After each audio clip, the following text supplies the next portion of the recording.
ஆண்டவராக இயேசு கிறிஸ்துவின் நாமத்தில் என் அன்பின் வாழ்த்துக்கள். இந்த கால வேளையில தேவனாகிய கர்த்தர் உங்கள் வாழ்க்கையில மிகப்பெரிய நன்மைகளை அவர் செய்வாராக.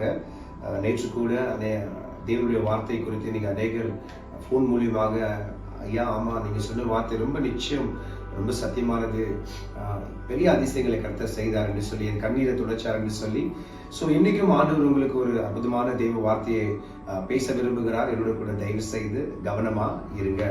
நீதிமொழிகள் 3:6 சொல்லுது, உன் வழிகளெல்லாம் அவர் நினைத்துக்கொள், அப்பொழுது உன் பாதைகளை அவர் செம்மைப்படுத்துவார் என்று சொல்லி. நான் மீண்டும் சொல்றேன், உன் வழிகளெல்லாம் அவர் நினைத்துக்கொள், அப்பொழுது உன் பாதைகளை அவர் செம்மைப்படுத்துவார் என்று சொல்லி. எத்தனை பேருக்கு புரிந்தது? இன்னைக்கு அநேக நேரங்களில் நம்ம அநேக காரியங்களை நினைக்கிறோம், அநேக ஜனங்களை நினைக்கிறோம், அநேக பொருள்களை குறிச்சு, ஆஸ்திகளை குறிச்சு நம்ம யோசிக்கிறோம். அது நடந்துச்சு, இது நடந்துச்சு, என்ன ஆகுமோ ஏதாகுமோ அப்படியே தான் நினைச்சு நம்ம வாழ்க்கை நம்ம என்ன பண்றோம், தொலைச்சிட்டு இருக்கிறோம். ஆனா வேதாகமம் ரொம்ப அழகா சொல்லுது, நீ அவரை நினைத்துக்கொள், உன் வழிகள் எல்லாம் நீ அவரை நினைத்துக்கொள், அப்பொழுது உன்னுடைய வாழ்க்கையில் இருக்கக்கூடிய எல்லாம் காரியங்களை அவர் சரி செய்து அவர் செம்மைப்படுத்துவார் என்று சொல்லி. இந்த காலவேளை தயவு செய்து மற்றவங்களை நினைக்கிறத விட்டுடுங்க, அநேக காரியங்களை நினைக்கிறத விட்டுடுங்க, இந்த உலகத்துக்கு சம்பந்தப்பட்ட எந்த விஷயம் நினைக்கிறத விட்டுடுங்க. வேதம் சொல்லுது, முதலாவது தேவனுடைய ராஜ்யத்தை தேடுங்க, பிற்பாடு சகலமும் உங்களுக்கு கொடுக்கப்படும் என்று சொல்லி. என் அன்பு பிள்ளைகளே, நான் ரொம்ப மன மகிழ்ச்சியாக இந்த காரியத்துக்குள்ள நான் வரேன். நான் கூட ரொம்ப சோர்ந்து இருந்தேன். இந்த வார்த்தை தேவன் எனக்கு இப்ப கொடுக்கும் பொழுது நானே ஒரு மாதிரி உற்சாகமா ஆயிடுச்சு எனக்கு. எஸ், வருகிற ஆனிவர்சரி இந்த மாதிரி காரியங்களை நினைச்சு கொஞ்சம் யோசிச்சுட்டு இருந்தேன் நானு. ஆனா ஆண்டவர் ரொம்ப அழகா இந்த விஷயத்த, இந்த வார்த்தையை சொல்லி என்ன பலப்படுத்தினார். இதே வார்த்தை உங்களையும் பலப்படுத்தும் என்று நான் நம்புகிறேன். நான் ஆராதிக்கிற என் ஆண்டவராக இயேசு கிறிஸ்து ரொம்ப உண்மை உள்ளவர். நான் பிரசங்கிக்கிற என் தேவனாகிய கர்த்தர் ரொம்ப ரொம்ப சத்தியமும் நீதியும் உள்ளவர். உங்க வாழ்க்கையில நீதியை கர்த்தர் கரெக்டா செய்வாரு.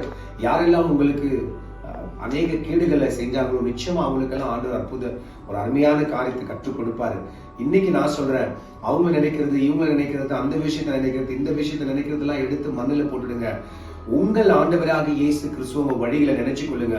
நீங்க போகிற காரியங்கள், நீங்கள் யோசிக்கிற காரியங்கள், உங்கள் வாழ்க்கையில இருக்கக்கூடிய எல்லா காரியங்களும் ரொம்ப அருமையா அற்புதமான விஷயங்களா கர்த்தர் என்ன பண்ணுவாரு, மாற்றி கொடுப்பாரு. பைபிள் வசனம் சொல்லி பாருங்க, உங்க வழிகள் எல்லாம் நினைச்சு கொள்ளுங்க, அப்பொழுது உங்க பாதி அவரு செம்மைப்படுத்துவாங்கன்னு சொல்லி. சில நேரங்களில் பாவம் செய்யக்கூடிய வழிகளில் பிசாசு உங்களை கொண்டு போடுதா, அந்த நேரத்தில் அவரை நினைங்க, அந்த பாவ வழியிலிருந்து உங்களை காப்பாத்தி கர்த்தர் ரட்சித்து பெரிய அற்புதங்களை செய்வார். கெட்ட காரியம், நல்ல காரியம், வேதனை, துன்பம், சந்தோஷம் எதனா நடுக்கட்டுங்க, ஆண்டவரை மாத்திரம் நினைச்சுக்குங்க. ஏன்னா அவரு தான் காரியத்தை என்ன பண்ணுவாரு, வாய்க்க பண்ணுவார். இன்னைக்கு ஆண்டவராக இயேசு கிறிஸ்துவோட வார்த்தை உங்களை பலப்படுத்தினது நான் நம்புகிறேன்.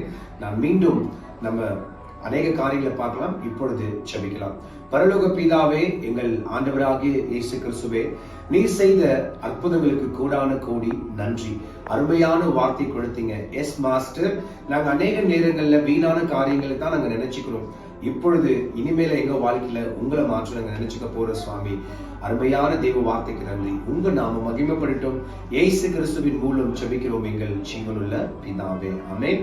என் ஆத்துமாவே கர்த்தரை ஸ்தோத்திரி, என் முழு உள்ளமே பரிசுத்த நாமத்தை ஸ்தோத்திரி. என் ஆத்துமாவே கர்த்தரை ஸ்தோத்திரி, கர்த்தர் செய்த சகல உபகாரங்களையும் வாழ்நாள் முழுவதும் மறவாமல் இருப்பாயாக, ஆமென். என் அன்பு பிள்ளைகளே, எல்லா வழிகளிலும் நீங்க அவரை நினைச்சுக்கங்க, ஆண்டவர் அற்புதங்களை செய்வார். மீண்டும் நாளைக்கு சந்திக்கலாம். அதுவரைக்கும் என் தேவனாகிய கர்த்தர் உங்களோட கூட இருப்பார்.